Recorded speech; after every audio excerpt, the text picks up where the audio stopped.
कौन से ईमानदार को ईडी ने पकड़ा है? कौन से बड़े बड़े ईमानदार बिजनेसमैनों को पकड़ा है? जी। आप मुझे ये बताओ, अगर कुछ हुआ होता है तब ही उस पे कार्रवाई होती है। ईडी ऐसे नहीं उठ के बिस्तर में से निकल के जाके किसी को भी पकड़ लेती। पूरी कार्रवाई होती है, इंफॉर्मेशन होती हैं, कंटेक्ट होते हैं उनके पास, उनकी अपनी एक इंफॉर्मेशन होती है। ऐसे थोड़ा आ जाती है। डिपार्टमेंट है, कोई मजाक तो नहीं है। इनके एक एक एमएलए का भी यही हशर होना है जो संजीव अरोड़ा का हुआ है। सब ने पैसा बाहरले मुल्कों में सेटल किया है, जिसकी मैं 100% इस चैनल पे पूरी पुष्टि करती हूँ। मतलब है सीएम साहब ये चीज कन्फर्म कर रहे हैं कि अगर ये वाले बंदे भी जो हमारे बचे हुए सांसद हैं या एमपी हैं, अगर वो बीजेपी के आगे झुक जाते हैं या बीजेपी ज्वाइन कर लेते हैं तो उनके ऊपर ईडी की रेड नहीं डलनी थी। जी। तो इसका मतलब वो भ्रष्ट तो है, भ्रष्ट है इसीलिए पड़ी है। तो ये इन्होंने एक सिग्नल भी दे दिया एमएलओ को। ये सीएम साहब खुद ही सिग्नल दे रहे हैं सभी अपने विधायकों को भी कि अगर उन्होंने बीजेपी ज्वाइन नहीं की तो वो भी उनके ऊपर भी ऐसी ही कार्रवाई हो सकती है जैसी संजीव अरोड़ा पे। संजीव अरोड़ा एक सरगना है। लुधियाना में कोई थोड़ा पैसा नहीं इकट्ठा किया उन्होंने।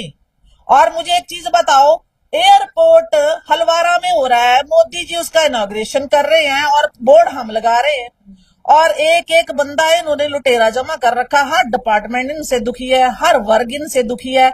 और इन संजीव अरोड़ा की मुझे एक उपलब्धि बता दो कि उन्होंने लुधियाना में कुछ लेके आए हैं या लुधियाना में कुछ उन्होंने अपने तौर पे कुछ किया है। जो पैसा इंडस्ट्रियल एरिया है लुधियाना, यहां से जो पैसा इकट्ठा हुआ है सब केजरीवाल को चढ़ावा चढ़ता है। मनी लॉन्ड्रिंग में संजीव अरोड़ा जैसे लुधियाना के मंत्री का नाम आना बहुत बड़ी बात है। और दाल में कुछ काला नहीं है बिब्बा, दाल ही काली है, दाल ही काली है। अब ये जो बोल रहे ना भारत जलाओ पार्टी है, भारत जलाओ पार्टी है, इन्हीं के मत बनने पुते हैं ये भी तो दिल्ली से चलते हैं, वो भी दिल्ली से चलते हैं। अब इन्होंने जो इनकी जो भाषा है ना सीएम साहब की, वो भाषा में थोड़े दिनों बाद बदलाव मैं आपको दिखाऊंगी। और सबसे पहले भागने वालों में भगवंत मान भी होगा, बीजेपी ज्वाइन करने वालों में।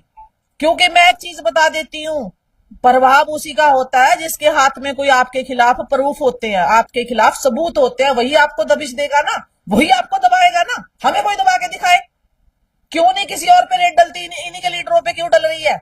एक अरोड़ा है और एक अरोड़ा और है जिसका नाम अमन अरोड़ा है। एक अरोड़ा पहले अंदर चला गया। इनके मैंने आपको पहले इंटरव्यू में बोला था सब अरोड़े पत्थर सब चले जाने, वो गया ना, वो ये भी गया, एक और जाएगा, या वो बीजेपी में जाएगा या फिर ईडी के साथ जाएगा। अच्छा मैम, केजरीवाल के लिए तैयार है।